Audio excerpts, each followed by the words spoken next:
Greetings, wild and tame souls. I'm Lucinda Bakken-White, and today I'm going to help Margaret unravel a message from Bear Cub. And I think you'll really enjoy it because we're going to be talking about more than just bear. There's a lot of other symbolism woven in her story. So let's begin with what she said. Hi, Lucinda. For some reason, I've had multiple encounters with bears throughout my life, starting from when I was a little girl. Well, I just want to say that that is one indication that bear might be your primary totem, because you've had many encounters from a young age. The most recent encounter was in Calaveras Big Trees State Park.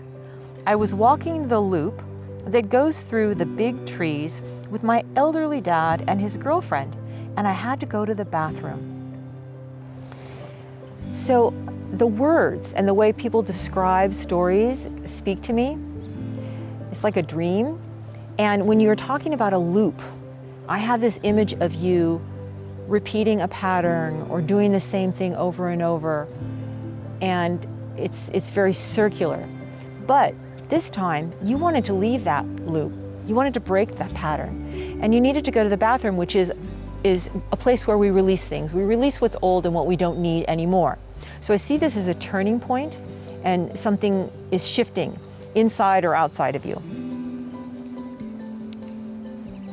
So you left the loop and you ran up the trail towards the visitor center, and you decided to take a shortcut on an old trail.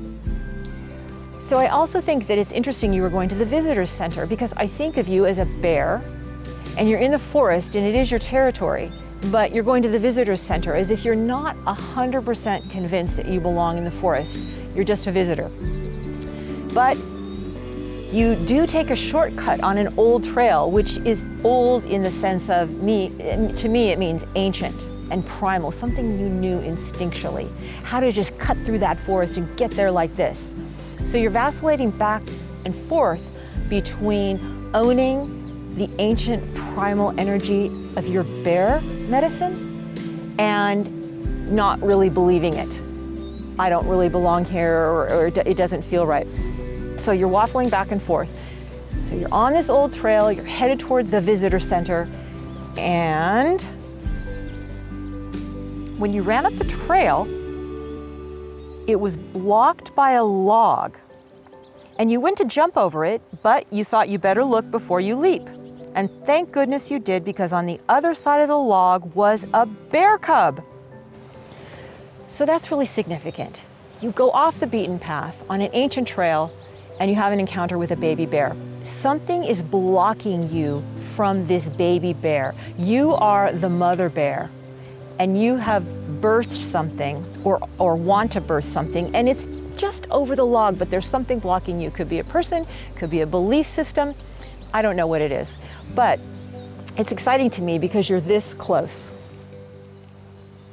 You slowly backed away, hoping not to see the mama, because you've been threatened by an angry mama bear once before, and it's not something you want to repeat.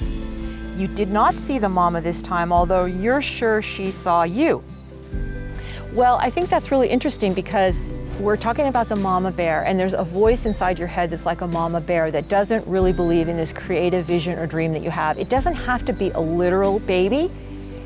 Creative projects are birthed from the same energy. So you have something inside of you that you want to birth or you have birthed, and you're this close, and you just have one thing blocking you, and this creative vision and dream is just on the other side to connect you to who you are, that is ancient and primal and authentic.